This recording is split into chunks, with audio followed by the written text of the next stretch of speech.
Hello everyone, welcome back to my channel. तो friends, आज के इस वीडियो में हम जो क्वेश्चंस देखने वाले हैं वो आपके आने वाली सभी फार्मासिस्ट फार्मेसी ऑफिसर एग्जाम के लिए बहुत इंपॉर्टेंट होने वाले हैं। अगर आप किसी भी गवर्नमेंट फार्मासिस्ट एग्जाम की प्रिपरेशन कर रहे हो तो ये सभी क्वेश्चंस आपके लिए बहुत इंपॉर्टेंट होने वाले हैं। तो स्टार्ट करते हैं। Question number 1, licence required to start a new retail drug store is issued by. Licence required to start a new retail drug store is issued by. New retail drug store के लिए licence कौन issue करता है? Drug controller, drug inspector, government analyst, registrar of state pharmacy council.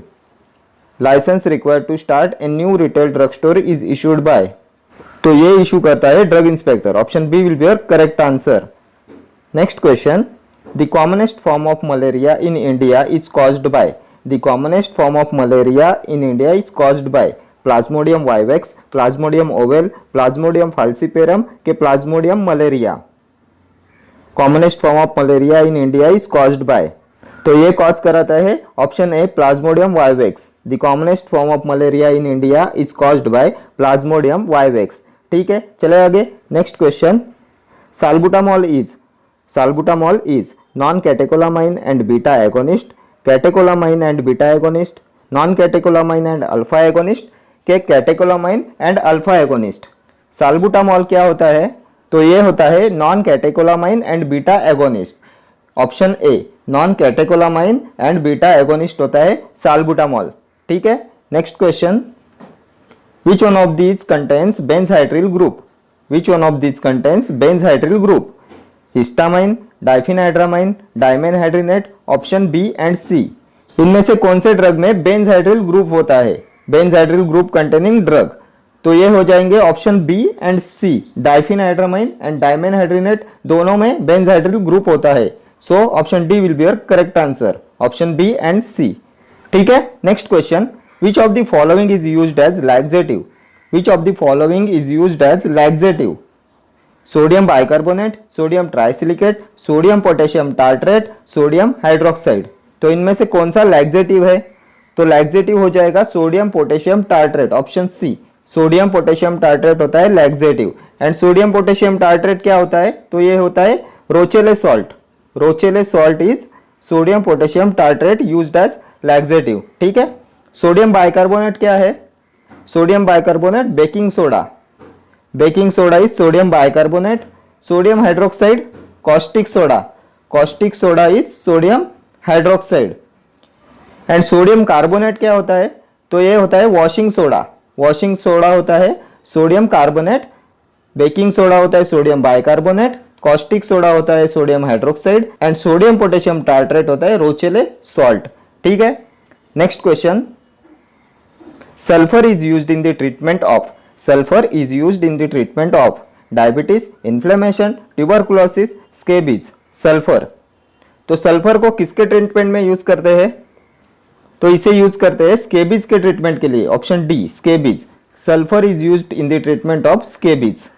ठीक, next question, inorganic saline expectorant is. Inorganic saline expectorant, तो कौन सा होता है inorganic saline expectorant? Ammonium chloride, sodium bicarbonate, sulphuric acid, none of the above. तो ammonium chloride हो जाएगा inorganic saline expectorant. Inorganic saline expectorant होता है अमोनियम क्लोराइड। ठीक, next question, the injectable contraceptive is. Injectable contraceptive, ethisterone, progesterone, डेपोमेट्रॉक्सी progesterone acetate, none of these. तो इनमें से कौन सा इंजेक्टेबल कॉन्ट्रासेप्टिव है? तो ये होता है progesterone. Option B, the injectable contraceptive is progesterone. Progesterone होता है female sex hormone. Progesterone and oestrogen ये होते हैं फीमेल सेक्स हार्मोन और इसे ओवरीज प्रोड्यूस करते हैं। ओवरीज प्रोड्यूस करते हैं प्रोजेस्टेरॉन एंड इस्ट्रोजेन, ये होते हैं फीमेल सेक्स हार्मोन। और अगर मैं आपसे पूछता हूं मिनी पिल्स कंटेंस, तो आंसर क्या होगा? मिनी पिल्स कंटेंस, तो mini pills contains progesterone. And combine pills contains, तो combine pills contains estrogen and progesterone. Mini pills में होता है प्रोजेस्टेरॉन एंड कंबाइन पिल्स में होता है oestrogen and progesterone. And oestrogen and progesterone ये प्रोड्यूस करती है ओवरीज, ये होते हैं फीमेल सेक्स हार्मोन। ठीक है, and the injectable contraceptive is progesterone. Okay, next question, spinal cord ends at vertebral level of. Spinal cord ends at vertebral level of T11, T12, T12, L1, L1, L2, L3, L4. Spinal cord ends at vertebral level of, तो इसका हो जाएगा option C L1, L2. Spinal cord ends at vertebral level of L1, L2. ठीक है, चले आगे. Next question. A mother requests a preparation for her 5-year-old son for a chesty cough. Which of the following products is the most appropriate? माँ को अपने 5 साल के बच्चे के लिए चेस्टी कप के लिए एक प्रिपरेशन चाहिए, तो which of the following products is the most appropriate? Benylin with codeine syrup, Alupent syrup, Actifed chesty cough syrup, Vicks Medinite syrup. तो इनमें से कौन सा आप उसे देंगे? Product most appropriate for a chesty cough. And the correct answer of this question is option C Actifed chesty cough syrup. Option C Actifed chesty cough syrup. Actifed chesty cough syrup में होता है सूडोएफेड्रिन and गुफेनेसिन. सूडोएफेड्रिन and guaifenesin होता है Actifed chesty cough syrup में, and ये help करते हैं to clear mucus from the chest due to congestion. Actifed chesty cough syrup helps to clear mucus from the chest due to congestion.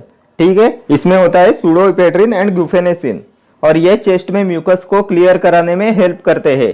सूडोएफेड्रिन and गुफेनेसिन एक्टिफाइड chesty cough syrup. ठीक है, चले आगे. Next question. Pentosis and hexoses can be distinguished by one of the following tests. Pentosis and hexoses can be distinguished by one of the following tests. Bayes test, Mollis test, Sullivan's test, Benzidine test. तो इनमें से कौन सी test पेंटोसिस and hexoses के distinction के लिए use करते हैं? Bial's test, Molisch's test, Seliwanoff's test के बेंजिडिन टेस्ट. तो ये टेस्ट हो जाएगी option A. Bial's test use करते हैं पेंटोसिस एंड हेक्सोसिस के डिस्टिंग्विशन के लिए. Pentoses and hexoses can be distinguished by Bial's test. ठीक है, देन मॉलिस टेस्ट किसके लिए होती है? तो मॉलिस टेस्ट होती है रिड्यूसिंग शुगर के लिए. रिड्यूसिंग शुगर के लिए होती है मॉलिस टेस्ट. सेलिवनॉप्स टेस्ट होती है कीटोन बॉडी के लिए. कीटोन्स के लिए होती है Seliwanoff's test. And benzidine test is for blood in urine. Blood के लिए होती है बेंजिडिन टेस्ट. ठीक है, चले आगे. Next question. Nicotinic acid lowers down the.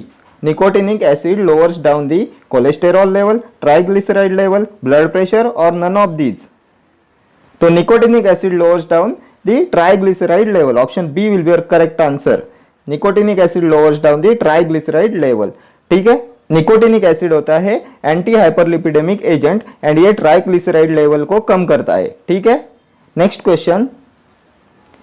Which of the following is the most effective in inhibiting gastric acid secretion?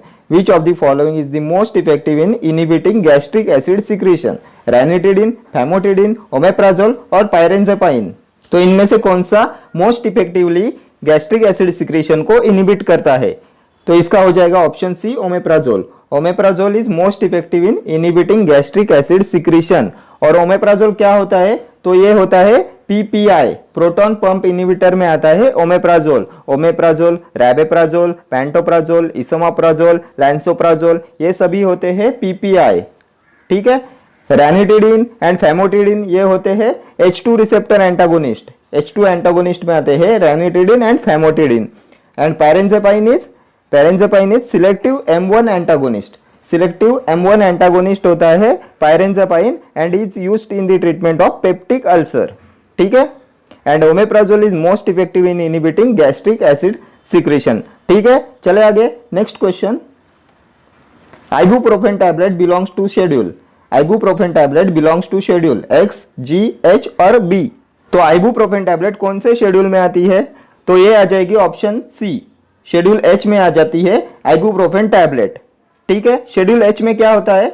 List of prescription drug. List of prescription drug होते हैं शेड्यूल X में, which are sold by retail on the prescription of register medical practitioner. List of prescription drug होती है schedule H में. ठीक है, then what is schedule X? Schedule X में होते हैं narcotic drug. Narcotic drug schedule X. Schedule B rate of fees. Fees होती है शेड्यूल B में, fees for test by central drug laboratory. ठीक है, next question. The only artery which contains deoxygenated blood is. The only artery which contains deoxygenated blood.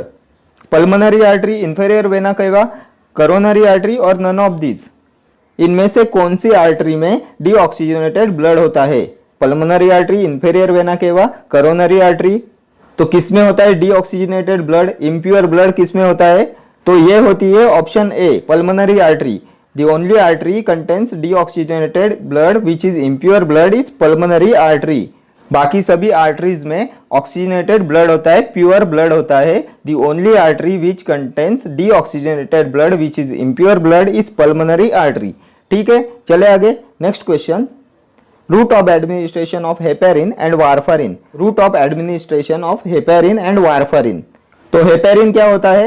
Heparin होता है parenteral anticoagulant and warfarin is a oral anticoagulant. तो क्या हो जाएगा इसका route of administration? IV and oral हो जाएगा क्या? ऑप्शन ए हो जाएगा, option A IV and oral. Route of administration of heparin is IV and route of administration of warfarin is oral. So option A will be your correct answer. Next question, heterogen drug is used in, heterogen drug is used in malaria, filariasis, cholera और typhoid. heterogen drug is used in. तो अगर मैं आपसे पूछता हूँ heterogen contains, तो heterogen tablet में क्या कंटेंट है? तो इसमें होता है diethyl कार्बामेजिन citrate. Diethyl कार्बामेजिन citrate is heterogen and diethyl carbamazine citrate is used in filariasis. Option B will be your correct answer. So heterogen drug is used in filariasis. heterogen में होता है diethyl carbamazine and diethyl carbamazine is used in filariasis. ठीक है, चले आगे। Next question, the average volume of blood in human body is, the average volume of blood in human body, तो ये होता है 5.5 liters. Option A.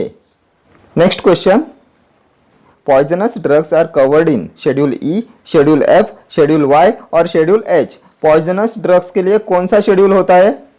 तो poisonous drug आते हैं शेड्यूल E में। Option A will be your correct answer. Poisonous drugs are covered in schedule E। ठीक है, शेड्यूल F में क्या होता है? तो ब्लड बैंक के लिए होता है schedule F, blood bank, then plasma, then biological and special products के लिए होता है schedule F। Schedule Y, schedule Y होता है क्लिनिकल ट्रायल्स के लिए, क्लिनिकल ट्रायल्स के लिए होता है schedule Y। Schedule H list of prescription drugs. ठीक है, next question, OTC drugs are, OTC drugs are ethical drug, prescription drug, ethical and prescription drugs, non prescription drugs. तो क्या होता है OTC ड्रग? OTC ड्रग्स होते हैं non prescription drug, over the counter drugs होते हैं non prescription drugs. Option D will be your correct answer. ठीक है, चले आगे। Next question, disposable plastic syringes are sterilised by autoclaving, boiling with water, gaseous sterilisation, none of the above. तो disposable plastic syringes के sterilisation के लिए कौन सा मेथड यूज करते हैं? तो इसके लिए यूज करते हैं gaseous sterilisation. Option C, gaseous sterilization होता है डिस्पोजेबल प्लास्टिक सिरिंजेस के लिए। और गैसियस स्टरलाइजेशन होता है chemical method of sterilization. Chemical method में आता है gaseous sterilization. Disposable plastic syringes, delicate instruments, diagnostic instruments, powders, operation theatres and aseptic rooms, इन सभी के स्टरलाइजेशन के लिए यूज करते हैं गैसियस स्टरलाइजेशन का, और इसके लिए फॉर्मल्डिहाइड एंड इथिलीन ऑक्साइड का यूज करते हैं। ठीक है, और ये होता है केमिकल मेथड ऑफ स्टरलाइजेशन। ठीक है, देन ऑटोक्लेविंग क्या होता है? Autoclaving is moist heat sterilisation. Moist heat sterilisation is autoclaving. Surgical dressing, IV fluid, ये सभी मॉइस्ट हीट स्टरलाइजेशन से, ऑटोक्लेविंग से स्टराइल किया जाता है। Surgical dressing and IV fluid. ठीक है, देन इसका प्रिंसिपल क्या होता है ऑटोक्लेविंग का? मॉइस्ट हीट स्टरलाइजेशन का प्रिंसिपल क्या होता है? तो इसका प्रिंसिपल होता है कोएगुलेशन ऑफ प्रोटीन। कोएगुलेशन और डीनेचुरेशन ऑफ बैक्टीरियल प्रोटीन होता है principle of moist heat sterilisation. Coagulation और डीनेचुरेशन ऑफ बैक्टीरियल प्रोटीन। ठीक है, and autoclaving, hot air oven, ये सभी आते हैं फिजिकल मेथड में। फिजिकल मेथड में आते हैं autoclaving and hot air oven. ठीक है, चले आगे। Next question, biotin structure is formed by fusion of, biotin structure is formed by fusion of imidazole and thiophene rings, imidazole and furan rings, imidazole and indoles ring, imidazole and purine rings. Biotin structure is formed by fusion of. तो biotin structure कौन से दो rings के fusion से बनता है? तो ये बनता है इमिडाजोल एंड थायोफिन रिंग्स से। Biotin structure is formed by the fusion of imidazole and thiophene rings. Option A will be your correct answer. ठीक है, next question, the normal level of calcium in blood plasma is, the the normal level of calcium in blood plasma is. तो normal level क्या होता है calcium का blood plasma में, तो ये होता है 9 to 11 mg per 100 ml, 9 to 11 mg per 100 ml. Next question, all of the following statements concerning sulfonamides are correct except, all of the following statements concerning sulfonamides are correct except, तो इनमें से कौन सा करेक्ट स्टेटमेंट नहीं है sulphonamides के बारे में। इनिबिट डिहाइड्रोफोलेट रिडक्टेस, क्रिस्टलूरिया में occur, they are antimetabolites of PABA para amino benzoic acid, they are bacteriostatic. तो इनमें से कौन सा सल्फोनामाइड के बारे में रॉन्ग है, इनकरेक्ट है। क्रिस्टलूरिया सल्फोनामाइड का साइड इफेक्ट होता है, तो ये सेंटेंस करेक्ट है। They are antimetabolites of PABA para amino benzoic acid, तो ये भी सही है। दे आर बैक्टीरियोस्टैटिक, तो ये भी सही है। So option A will be your correct answer. Sulphonamides dihydrofolate reductase inhibitor नहीं होता, so option A will be your correct answer. Next question, which of the following is not a macrolide antibiotic, which of the following is not a macrolide antibiotic, erythromycin, spiramycin, olindomycin, vancomycin। तो vancomycin is not a macrolide antibiotic, erythromycin, spiramycin and olindomycin ये तीनों macrolide antibiotics है। vancomycin is not a macrolide antibiotic, so option D will be your correct answer। Macrolide antibiotics में आते हैं azithromycin, erythromycin, clarithromycin, roxithromycin, स्पायरामाइसिन, ओलिंडोमाइसिन, ये सभी आते हैं मैक्रोलाइड एंटीबायोटिक्स में। And what is the mechanism of action of macrolide antibiotic, तो ये राइबोसोमल 50S सब यूनिट पे प्रोटीन की सिंथेसिस को इनिबिट कराते हैं। Inhibits protein synthesis at ribosomal 50S सब यूनिट। कौन? Macrolide antibiotics. देन वैनकोमाइसिन का चीफ एडवर्स इफेक्ट क्या होता है? वैनकोमाइसिन का चीफ एडवर्स इफेक्ट तो ये होता है Redmayne syndrome. Redmayne syndrome is the chief adverse effect of vancomycin. ठीक है, लास्ट ईयर एग्जाम में पूछा हुआ क्वेश्चन है, chief adverse effect of vancomycin is Redmayne syndrome. ठीक है, next question, long term use of glucocorticoids induce, long term use of glucocorticoids induce hypotension, hepatotoxicity, osteoporosis, bradycardia. long term use of glucocorticoids, and the correct answer of this question is option C, osteoporosis। long term use of glucocorticoids induce osteoporosis। ठीक है, then ये hepatotoxicity किसका major adverse effect होता है? तो ये होता है रिफाम्पिसिन का। रिफाम्पिसिन का मेजर एडवर्स इफेक्ट होता है hepatotoxicity. Rifampicin first line anti TB drug होता है and hepatotoxicity is caused by rifampicin. ठीक है, next question, clomiphene is used to treat infertility because it stimulates, clomiphene is used to treat infertility because it stimulates LH secretion, follicular development, ovulation और uterus activity. Infertility के treatment में जो use करते हैं clomiphene, वो किसे stimulate कराता है?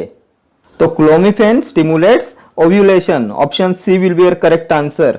Clomiphene stimulates ovulation.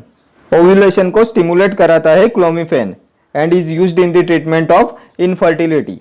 ठीक है, चले आगे। Next question, isoxsuprine is used to treat, isoxsuprine is used to treat asthma, severe hypotension, nasal congestion, premature labour.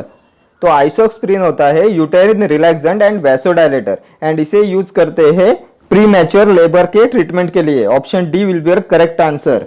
आइसोक्सप्रिन होता है vasodilator and uterine relaxant and इसे प्रीमैच्योर लेबर की ट्रीटमेंट के लिए यूज करते हैं।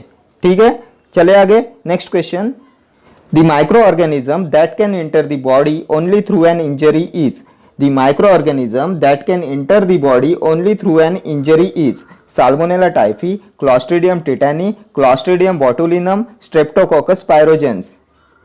तो इनमें से कौन सा माइक्रो ऑर्गेनिज्म है जो इंजरी की थ्रू बॉडी में इंटर करता है? तो यह होता है clostridium tetani. Option B, clostridium tetani होता है the micro organism that can enter the body only through an injury. Tetanus का कॉजेटिव ऑर्गेनिज्म होता है क्लॉस्ट्रिडियम टिटानी एंड ये only through an injury body में एंटर करता है। ठीक है, clostridium tetani. Next question, platelets contain an enzyme which has an important role in clotting of blood. This enzyme is known as, platelet contain an enzyme which has an important role in clotting of blood. This enzyme is known as cholinesterase, transaminase, decarboxylase, thrombokinase. Clotting of blood में important role कौन से enzyme का होता है? तो ये होता है थ्रोम्बोकाइनेज का। Option D will be correct answer. Thrombokinase has an important role in clotting of blood. ठीक है। Okay friends, thank you for watching this video. See you in the next video. Till then, do like, share, comment and subscribe to my channel. Thank you.